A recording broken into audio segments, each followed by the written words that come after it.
नमस्कार दोस्तों, मुद्दे की बात में आपका स्वागत है।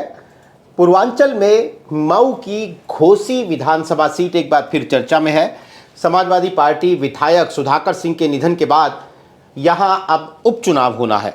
समाजवादी पार्टी के नेता शिवपाल सिंह यादव ने सुधाकर सिंह के बेटे सुजीत सिंह की उम्मीदवारी का इशारा किया हाल में, जिस पर पार्टी प्रमुख अखिलेश यादव ने एक तरीके की मोहर लगा दी है। अब दूसरी तरफ की बात करें तो बीजेपी और ओम प्रकाश राजभर जो कि गठबंधन में हैं, उनकी दावेदारी अभी साफ नहीं है। यानी कौन लड़ेगा दोनों में से, ये अभी स्थिति साफ नहीं है।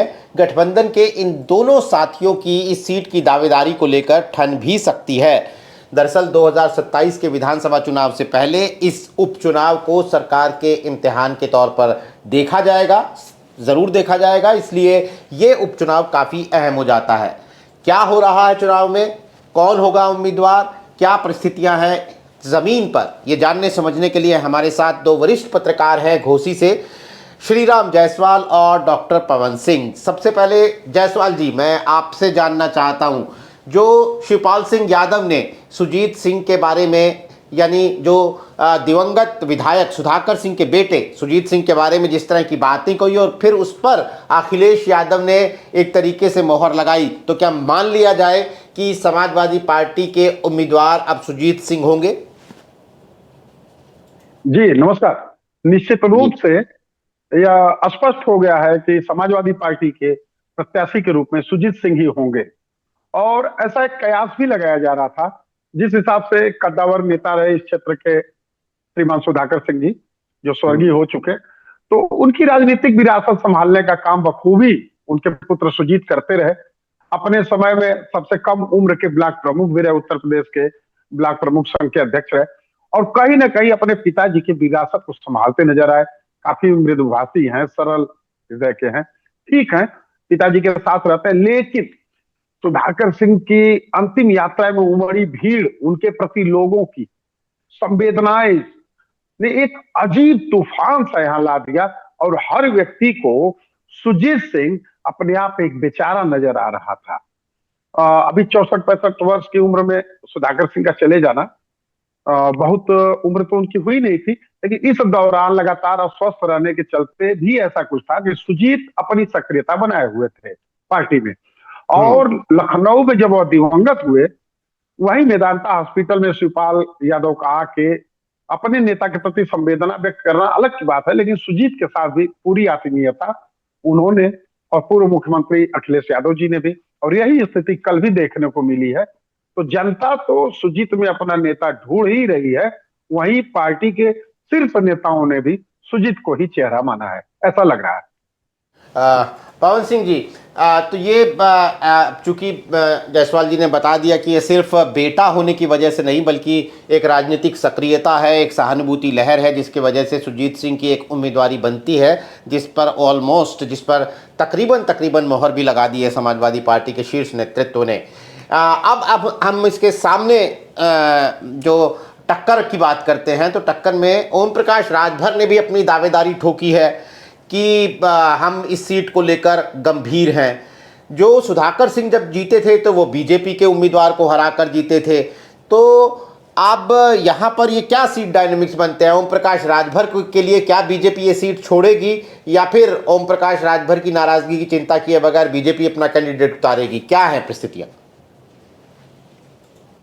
देखिए, बीजेपी के सामने जो स्थितियां हैं, सुजीत सिंह के सामने लड़ने वाला कोई प्रमुख चेहरा नहीं है जो उनको सुजीत को टक्कर दे सके, जो वर्तमान क्षेत्र का माहौल है। तो ऐसी स्थिति में बीजेपी के लिए अच्छा होगा वो ओम प्रकाश के लिए हार का ठिकरा ओम प्रकाश के सर पे फोड़ दे। ये मुझे लगता है ज्यादा बेहतर होगा, क्योंकि घोसी की राजनीति बड़ी उलझी हुई है। चौहान में, राजभर में, भूमिहार में, ठाकुर में। तो ऐसी स्थिति में हर पार्टियों के वहां से लगातार कई बार विधायक फागू चौहान रहे। फागू चौहान वहां का अपनी सीट मानता है कई बार फागू के जीतने से। फागू जब राज्यपाल बने तो उपचुनाव में बीजेपी ने विजय राजभर को लड़ाया। विजय राजभर उसके बाद अगला चुनाव हार गए जी। दारा सिंह से, जब दारा सिंह सपा में रहे। फिर दारा सिंह के प्रति प्रतिक्रिया थी जनता के बीच, क्योंकि विजय राजभर भी बाहरी थे, दारा सिंह भी बाहरी थे, मऊ के नहीं थे। तो ऐसी स्थिति में कोई प्रमुख चेहरा सामने नहीं आ रहा है जिसको बीजेपी या ओम प्रकाश राजभर भी, ओम प्रकाश राजभर तो अपने बेटे को हो सकता है लड़ा दें, अरविंद राजभर को, लेकिन कोई ऐसी चुनौती हमको नहीं दिखती है वहां पे, कोई चेहरा अभी चलिए तो ये टक्कर देगा। बेटे के बारे में मैं पूछता हूं श्री राम जी से, लेकिन मैं जैसा अभी पवन सिंह जी ने बताया, मैं अपने दर्शकों के लिए बता दूं कि काफ़ी उलझी हुई सीट क्यों कहा जा रहा है, क्योंकि 2012 का जब विधानसभा चुनाव हुआ था, यानी कि जो रेगुलर इलेक्शन हुआ था, उसमें समाजवादी पार्टी के टिकट पर सुधाकर सिंह जीते थे। फिर 2017 का विधानसभा चुनाव हुआ, उसमें भाजपा के फागू चौहान जीते, और उसके बाद फागू चौहान को राज्यपाल बना दिया भाजपा ने। तो भाजपा 2019 में उपचुनाव हुआ, जहां पर विजय राजभर, जिनका जिक्र किया पवन सिंह जी ने, वो भाजपा के टिकट पर जीते, लेकिन जीत का अंतर कोई ज़्यादा नहीं था, 2-3 हज़ार वोट से ही वो जीते थे। फिर 2022 का रेगुलर चुनाव आया, विधानसभा चुनाव, और वहां पर विजय राजभर को हराकर समाजवादी पार्टी के दारा सिंह चौहान जीत गए ठीक ठाक मार्जिन से। फिर दारा सिंह चौहान ने सपा छोड़ दी, बीजेपी में शामिल हो गए। फिर उपचुनाव की नौबत आ गई, और फिर दारा सिंह चौहान जो समाजवादी पार्टी से जीते थे और सीट छोड़ी थी, वो भाजपा के टिकट पर लड़े, सुधाकर सिंह समाजवादी पार्टी के टिकट पर लड़े, और सुधाकर सिंह ने दारा सिंह चौहान को हरा दिया। और इसके बाद अब सुधाकर सिंह के निधन के बाद यहाँ फिर उपचुनाव होना है, यानी 5 साल के अंतर पे 2 उपचुनाव होने हैं। और अगर पिछले चुनावों पर वोट नज़र डालते हैं तो किसी की एक पार्टी का कोई गढ़ नज़र नहीं आता है, एक ही कैंडिडेट अलग अलग पार्टियों से भी जीत जाता है, और अलग अलग पार्टियां भी चुनाव दर चुनाव जीतती रहती हैं। तो श्रीराम जायसवाल, जो बात पवन सिंह ने कही कि कोई चुनौती नज़र नहीं आती है, और बीजेपी जो है वो ओम प्रकाश राजभर के लिए सीट छोड़ भी सकती है, 2 सवाल हैं मेरे कि पहली बात तो क्या आपको लगता है कि बीजेपी सीट छोड़ेगी, यानी ओम प्रकाश राजभर चुनाव अपनी पार्टी से वहाँ किसी को लड़वाएंगे? और दूसरी बात वही कि क्या अपने बेटे को, जो लोकसभा चुनाव हार चुके हैं ओम प्रकाश राजभर के बेटे अरविंद राजभर, उन्हें यहाँ से लड़वाकर वो विधानसभा में पहुँचाना चाहेंगे? जी, मैं स्पष्ट कर दूं, जहां तक मुझे लग रहा है, किसी भी, आवाज आ रही है ना? जी आ रही है, बिल्कुल आ रही है। हाँ, किसी भी सूरत में बीजेपी घोसी की सीट को नहीं छोड़ेगी। हाँ, ये अलग की बात है कि मैं पवन सिंह जी के साथ जाना चाहता हूं कि माहौल बिल्कुल सुजीत के पक्ष में है। भाजपा का कोई भी प्रत्याशी आएगा या सुजीत के सामने कोई प्रत्याशी आता है तो वह लगभग चुनाव खड़ा कर दे, अभी एक बड़ी बात होगी फिलहाल के स्थिति में। और रही बात बीजेपी की, तो बीजेपी की यह मजबूत सीट है, बीजेपी इस सीट को नहीं छोड़ेगी। यहां से दारा को उसने चुनाव जितवा दिया है पहले का, ऑलरेडी घोसी इनकी फागू चौहान की सीट मानी जाती रही है, तो घोसी मजबूत एक गढ़ रहा है भाजपा का, भाजपा इसे क्यों छोड़ेगी? ये कई साल बाद आम चुनाव आएगा तो उस आधार पर तो भाजपा कहेगी कि मैं पुनः लड़ूंगा, उनका दावा बन जाएगा, वह कहेंगे, राजनीतिक उनकी एक दावा बनेगा कि भाई उपचुनाव मैंने लड़ा तो मुख्य चुनाव कौन लड़ेगा, वो भी मैं ही लड़ूंगा। ऑलरेडी भाजपा ने एक सीट सुभाषपा को दे रखी है, मऊ सदर वाली। अब ऑलरेडी का मतलब ये समझिए कि 2022 में नहीं थे। आपकी आवाज आनी बंद हो गई है। 17 में जब प्रकाश राजभर साथ में थे तो कटप्पा चुनाव लड़ा था, यानी कि भाजपा सुभाषपा को एक सीट सदर मऊ की दे चुकी है, पहले से मान की चलती है। सुभाषपा का भी 2 बार विधायक है तो मानेगा कि मेरा सीट है। तो 4 ही सीट है मऊ में, सदर पे ऑलरेडी सुभाषपा का विधायक है, और घोसी क्यों देगी यह मैं नहीं मान सकता, और नहीं देगी, कतई नहीं देगी। दूसरी एक बड़ी कयास चल रही है अतुल राय की सक्रियता।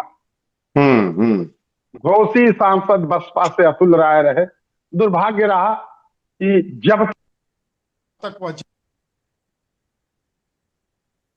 पूरा कार्यकाल तो उनका जेल में ही बीता है, तो इधर भी लगातार घोसी में सक्रियता, हालांकि केवल कयास हो सकते हैं, केवल अंदाज हो सकता है। और मुझे लगता है कि यहाँ भाजपा विजय राजभर को चुनाव लड़ाए या किसी और को लड़ाए, लेकिन अपना सिंबल ही रखेगी, अपना प्रत्याशी ही रखेगी। तो जब मैं सिरे से नकार दे रहा हूं कि यहाँ गठबंधन में जाने का सवाल ही नहीं उठता, तो वहां अरविंद राजभर या किसी के लड़ने का मेरे हिसाब से तो कोई औचित्य नहीं बनता है।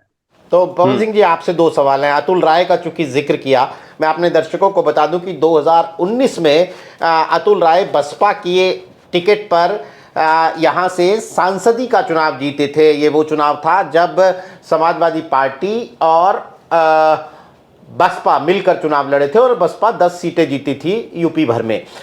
लेकिन जैसा कि श्री राम जायसवाल ने बताया कि बाहुबली सांसद थे, ज़्यादातर वक्त जेल में बीता कार्यकाल का, लेकिन अब उपचुनाव के दिनों में, उपचुनाव की बनती परिस्थितियों में फिर से सक्रिय माना जा रहा है। तो पवन सिंह जी, पहली बात, अतुल राय की सक्रियता को क्या आप भी देख रहे हैं? अगर वो भी चुनाव में उतरते हैं तो किस प्लेटफॉर्म से? निर्दलीय होंगे, बसपा उतारेगी, क्या करेंगे? एक तो अतुल राय के बारे में बताइए, और दूसरा ये कि जैसा आपने कहा, आपके हिसाब से ओम प्रकाश राजभर को सीट मिल सकती है, तो अरविंद राजभर के अलावा भी अगर हारी हुई ही बाजी है तो क्या वो अपने बेटे के अलावा भी किसी और को उतार सकते हैं? दो अलग अलग सवाल है, दोनों पे जवाब चाहिए आप। देखिए, नंबर एक चीज, पहला तो मैं कहूंगा, ये घोसी बीजेपी की सीट रही है, ये मैं मानने के लिए तैयार नहीं। घोसी फागू चौहान जनता दल में रहे, उनका कुछ व्यक्तिगत जनाधार था, व्यक्तिगत संपर्क थे, तो वो अब जिताऊ दल के हिसाब से जिसकी लहर चलती थी, पाला बदलते रहे। जिधर आप पहले भाजपा में आए, भाजपा से जीते, फिर बसपा में गए, बसपा से जीते, फिर भाजपा में आए, भाजपा से जीते, तो उनके साथ बीजेपी को भी जीत का सेहरा बनता रहा। बीजेपी केवल अपने नेता के सहारे एक केवल बाई इलेक्शन 2019 का जीती है, विजय राजभर जो जीते हैं। ये घोसी के बारे में जान लीजिए। घोसी बीजेपी कभी अपने बूते, अपने कैडर को नहीं जीता पाई है। कैडर केवल ये जीता है या बीजेपी का ही नेता तो केवल 2019 में। ये फागू चौहान 89 से चुनाव जीतते रहे हैं वहां से जी, हारते जीतते, फिर वो बीजेपी से जुड़े तो बीजेपी का जनाधार जुड़ा, वो जीतते। चौहान वोट अच्छे संख्या में है, उनके अच्छे फॉलोअर हैं। अतुल राय की सक्रियता बढ़ी है। अब सवाल यह है कि क्या बसपा बाई इलेक्शन लड़ेगी? यदि बसपा लड़ती है तो अतुल राय वहां लड़ी। 2024 के बाद बसपा ने अपना वो पुरानी परंपरा तोड़ ही दी है ना। 2024 के बाद जो 10 सीटों पर उपचुनाव हुए, उनमें लड़ी बसपा कई सीटों पर। तो यदि अतुल राय चुनाव लड़ते हैं तो अच्छा, चुनाव मैनेजमेंट अच्छा जानते हैं, उनकी अच्छी टीम है, और एक समीकरण बदल जाएगा। तब भूमिहार उनके सजाती वोट लगभग 20,000 हैं विधानसभा में। अच्छा, वो हमको लगता है कि 80% उनको मिलेंगे, और कुछ दलित वोट बहुत ज्यादा 70,000 है लगभग, जिसमें से 30,000 के लगभग पोलिंग होगी, तो एक समीकरण बदलेगा। लेकिन अभी क्या कहा जा सकता, मुझे जो जानकारी है, अतुल राय भाजपा से भी प्रयासरत है। अच्छा, मुझे जो जानकारी है। तो विजय राजभर और अतुल राय में आप किसकी दावेदारी को मजबूत देखते हैं, अगर भाजपा से बात किया जाए तो? मुझे लगता है विजय दावेदारी किसकी मजबूत है, बीजेपी क्या करेगी कोई पता नहीं, नई भाजपा है। लेकिन विजय राजभर के प्रति वहां प्रतिक्रिया है। बाई इलेक्शन के बाद एक वर्ग तक सिमटे रह गए, घोसी के नेता वो नहीं बन पाए, उनकी सक्रियता मऊ में रही। अतुल राय के साथ कोई इस प्रकार की प्रतिक्रिया नहीं है, एक सजाती वोट जुड़ेगा, और एक टीम है अच्छी जो आजकल चुनाव लड़ने के लिए बाहरी नेता आके जो चुनाव लड़ते हैं किस प्रकार मैनेज करते हैं। कोई व्यक्तिगत दुराव नहीं है, अपरिचित हो सकते हैं लोग, दुराव नहीं है अतुल राय के प्रति। लेकिन फिर भी इन सब के बाद भी सुजीत का पलड़ा हमको भारी लगता है, कोई भी आए। कारण कि एक सुधाकर का एक बहुत बड़ा जनाधार रहा है पूर्वांचल के इमरजेंसी के पीरियड के। जरा ये भी एक्सप्लेन कर दीजिए श्रीराम जी, मैं आपसे भी पूछूंगा। सुधाकर सिंह का आप कह रहे हैं कि जनाधार प्रभावी रहा है, जबकि वहां पर चौहान वोट 46,000 है, जो कि जातीय समीकरणों के हिसाब से सुधाकर सिंह के साथ सूट नहीं करता है। राजभर वहां 52,000 है, वो भी सुधाकर सिंह के साथ सीधा जातीय समीकरणों में नहीं जुड़ते हैं। इसके अलावा दलित 70,000 है। तो सुधाकर सिंह का राजपूत होने के बावजूद भी मजबूत जनाधार रहा है, आप ये कहना चाहते हैं? कि सुधाकर राजपूतों के नेता नहीं थे। सुधाकर की शख्सियत के बारे में आप जान लीजिए। सुधाकर सिंह अपनी राजनीति घोसी के डिग्री कॉलेज से शुरू किया, डिग्री कॉलेज के अध्यक्ष थे। उसके बाद जाके वो बनारस चले गए, बनारस राजा बलवंत सिंह डिग्री कॉलेज के महामंत्री बने। फिर आजमगढ़ वहां से पढ़ने आ गए, सिबली, सिबली के महामंत्री बने। और वे जमीन की झुग्गी झोपड़ी के नेता थे, सबके सुख दुख में शामिल रहते थे। अब उसके साथ आप उनके जनाधार में 1 लाख मुस्लिम वोट हैं जी बिल्कुल, 50,000 यादव वोट हैं, और हर जातियों में उनके व्यक्तिगत रिश्ते बड़े मजबूत थे। और सुजीत भारतीय समाज में आप अभी गांधी परिवार को पूजने वाले लोग हैं, तो कम से कम सुधाकर सिंह के निधन के बाद तो पहले चुनाव में तो उनके वो आस्थाएं उनसे जुड़ी ही रहेंगी। एक चुनाव बाद तो वो टिकेंगी। भारतीय समाज है, भारतीय समाज बड़ा आस्थावान है, परंपरावादी है। बिल्कुल। तो इस हालात में हमको लगता है कि उनका पलड़ा हर समाज में, और कुल के बाद जो वहां के जो जातिगत समीकरण है, आप पिछले बाई इलेक्शन में बीजेपी लगभग दारा सिंह चौहान मंत्री होते हुए पूरी प्रदेश की मशीनरी लग गई, और प्रतिक्रिया इस प्रकार की रही कि 42-45 हजार के लगभग वोटों से वो दारा चौहान हारे। तो यदि राजभर लड़ता है तो चौहान जो है कहीं साइड होगा। चौहान अपनी सीट मानता है, ज्यादा जागरूक है, ज्यादा संपन्न है, और कहीं ना कहीं हमको लगता है कि फागू चौहान की भी इच्छा अब घोसी का नेता बने रहने की है। और पिछली बारी वो अपने बेटे को घोसी से लड़ाना चाहते थे। इसी प्रकार बीजेपी ने मैनेज किया, वहां मधुबन ले गई। तो क्या होगा चुनाव में, अंदर और बाहर सब खेल में क्या स्थितियां बनेंगी, इसको कहा नहीं जा सकता। श्रीराम जी, वैसे तो सुजीत सिंह के लिए परिस्थितियां बहुत माकूल नजर आती हैं। एक बार मैं फिर भी आपसे जानना चाहता हूं कि अगर आज चुनाव वहां पर हो जाए तो आप किसे जीतता हुआ देख रहे हैं, और क्यों? जातीय समीकरणों के हिसाब से, जनाधार के हिसाब से, या सहानुभूति लहर जैसा पवन सिंह ने कहा? कुल मिलाकर एक बार आपका, अगर आज चुनाव होते हैं तो क्या एनालिसिस है घोसी उपचुनाव पर? जी, आज चुनाव होते हैं तो उसके लिए पिछले चुनाव के परिणाम पे थोड़ा सा चर्चा जरूर करना चाहिए। जैसा कि सब लोग जानते हैं, पिछला चुनाव उपचुनाव ही हुआ था, तो 42,000 वोटों से श्री सुधाकर सिंह जीते थे। उस समय जो भी परिस्थितियां रही सुधाकर सिंह के पक्ष से अधिक, मैं शुरू से, उस समय भी मैं लगातार आपके साथ बैठता रहा, टिकट नहीं मिला था सुधाकर सिंह को, उसके पहले मैं कहता रह गया कि दारा के खिलाफ बड़ा आक्रोश है। मैं यह कह सकता हूं कि उस 42,000 में 12 से 15,000 भाजपा के रहे होंगे जो दारा से आक्रोशित रहे कि दारा हर बार तमाशा बना दिया, दारा को हराना ही है, तो सुधाकर की तरफ गए थे, इसलिए इतनी बड़ी जीत हुई थी। उस परिस्थिति में अभी तक कोई परिवर्तन नहीं है, और कहीं ना कहीं सुधाकर सिंह सहेजे रह गए उस वोट को, और अचानक यह जो स्थिति बनी है उपचुनाव है,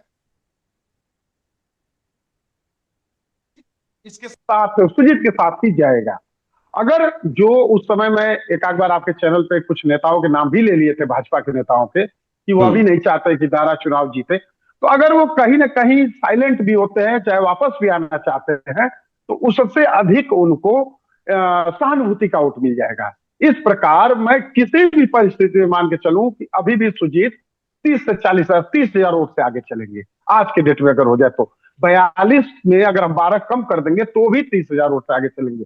दूसरी बड़ी बात पवन सिंह ने कही, उस पर चर्चा जरूर होनी चाहिए कि अगर वाकई फागू के मन में, फागू चौहान महामहिम के मन में अगर फिर से इच्छा जगी है कि सक्रिय राजनीति की तरफ आना है, तो वह यहां चुनाव टिकट लेने में सफल हो सकते हैं। फिलहाल तो विजय राजभर दिख रहे थे, लेकिन फागू चौहान, घोषित चौहानों की बड़ी एरिया है। एक बात मैं बिल्कुल साफ कर दूं, कुछ जातियां इस पूर्वांचल की राजनीति में ऐसी है जहां केवल वन वे चलता है, यहाँ केवल इनकमिंग है, आउटगोइंग है ही नहीं। तो फागू चौहान अगर चुनाव लड़ते हैं तो राज चौहान पूरा चढ़ जाएगा भाजपा पे, लेकिन फागू नहीं लड़ते हैं तो किधर जाएगा मैं नहीं जानता। भले रामविलास चौहान मधुबन से विधायक, हालांकि यह बात आड़े आएगी पार्टी में कि भाई फागू चौहान जी के पुत्र जो है रामविलास, वो मधुबन से विधायक है, तो अब पिता को घोसी यह टिकट मिलना मुश्किल होगा। फिलहाल तो विजय राजभर भाजपा की तरफ से। लेकिन एक बड़ी बात मैं बता दूं, भाजपा के बड़े बड़े कद्दावर नेता फिलहाल में डरे हुए हैं, सहमे हुए हैं कि कहीं पार्टी उन्हें प्रत्याशी न बना दे।